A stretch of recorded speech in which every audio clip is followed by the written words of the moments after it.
of becoming a politician. Please, suportahan po ninyo itong taong to. I'm really hoping na hindi siya magbago. Doon lang po sa tama. Parang mas gusto to kaysa sa Popeyes. Miss Chicha is waking up.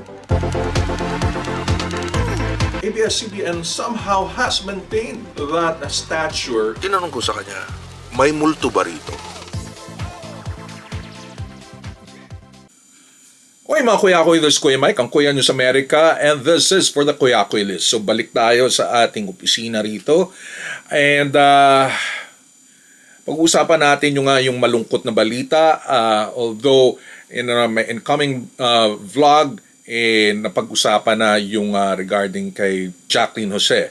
Siya ang kauna-unahang, or actually the only Southeast Asian nagkataon na Filipino, so we are so much proud na nanalo siya sa Cannes Film Festival as Best Actress. Sabi ko nga, napanood ko siya sa pelikula ni Miss Nora Honor, yung Floor Contemplation Story, and I tell you, talagang magaling si Miss Nora Honor, pero at the same time, ang galing-galing rin ni Miss Jacqueline Jose doon sa pelikulang yun, dahil napaka parang realistic portrayal ng isang mistress na maayos na mistress, meron bang ganun, na nalagay sa isang sitwasyon.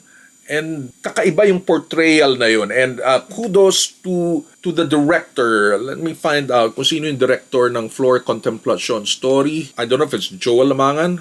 Yes, it is Mr. Joel Lamangan na si Roda ng Batang Quiapo. So kumbaga ang dami, kumbaga network ito ni Miss Jacqueline Jose, was able to be part of mga projects na mga magagaling na mga director from Lino Broca, Joel Lamangan, and I think even si Chito Ronyo sa Itanong Mo sa Buwan, a lot more. Siya rin ang gumawa ng private show pala. Olongapo, The Great American Dream, itong si Chito Ronyo. But any case, aside from that, can I just say, napaka-strong actually nung anak niya na si Andy Eigenman. You can only see yung underneath her, yung strength niya. Kahit bata pa si Andy Eigenman, kinakaya ang lahat as a mother,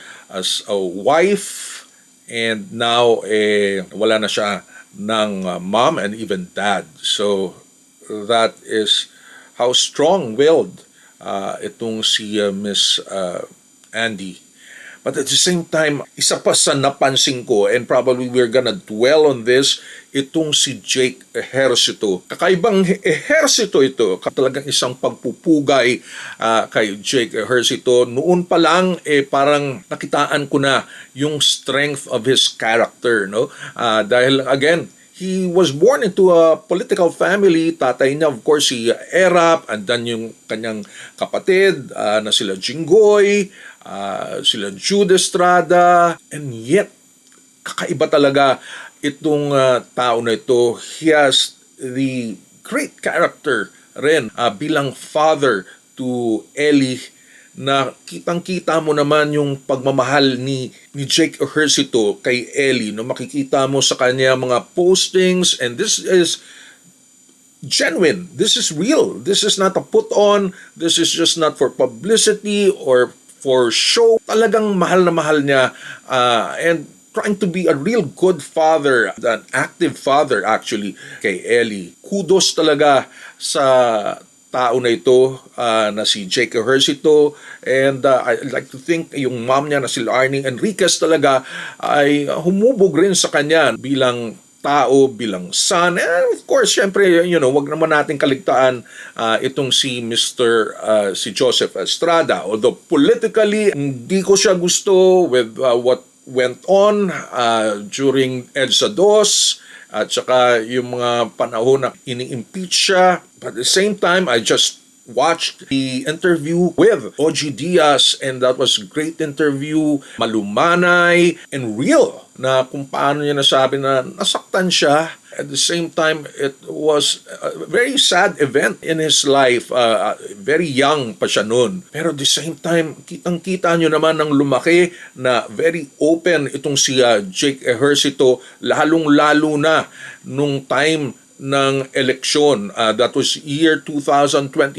Lumabas siya on his own and most likely against what was expected from him bilang Ejercito. He went and really pushed for Ms.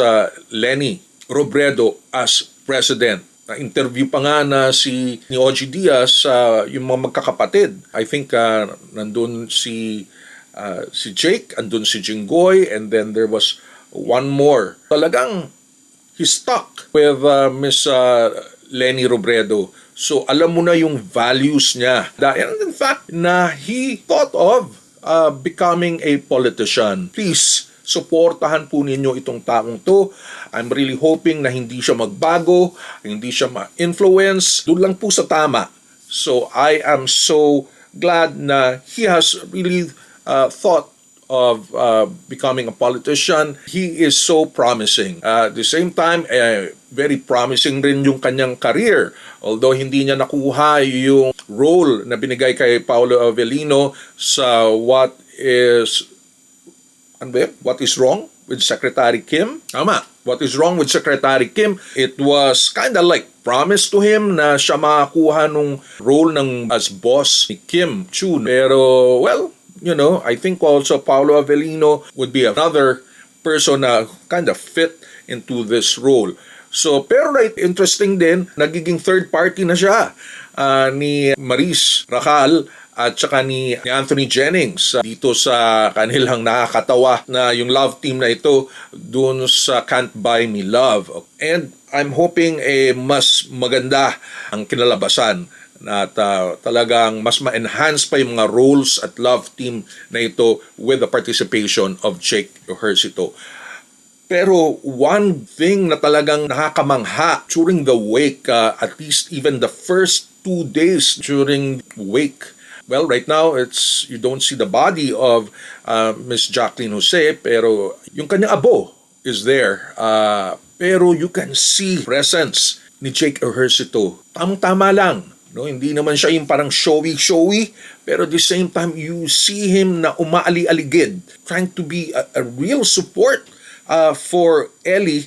Obviously, siya yung kauna-unahang apo ni Jacqueline Jose, and of course, anak siya ng dating girlfriend na si Andy Eigenman. For a while, pakikita mo parang kind of awkward, pero nakita mo talaga yung pagiging totoo lang nung pamilyang ito, and the love and support and respect for each other nila Andy Eigenman, Jake Ejercito, of course, napapagitnaan anak na si Ellie. Philmar, the husband right now of Andy, dahil sila ay nasa Siargao, hindi ko pa nakikita sa lamay ni Miss Jacqueline Jose. And of course, may mga anak na nandoon na kailangan bantayan. And of course, I don't know kung may mga businesses pa. I'd like to think kahit paano pupunta. If not, then it's still fine. Sa pag-uusap yan ni Andy Eigenman at saka yung si Philmar. Mahal rin ni Jacqueline Jose itong si Philmar, as again shown sa interview kay Jacqueline Jose. And at the same time, yung interview also ni Jake Ejercito with OG Diaz na parang he has so much respect for Philmar as a stepfather sa anak niya na si Ellie. Again, ito po si Kuya Mike of the Kuya Ako'y List Brands, Branding and Shopping Channel. And then subscribe po kayo and then give it a thumbs up. Hit on that notification bell. Check my website, kuyakoylist.com. And again, ito po si Kuya Mike, ang malamang nakaisa-isa at kauna-unang affiliate marketer na Filipino-American for online stores here in the United States. At ang Kuya niya sa America, this is for the Kuya Ako'y List.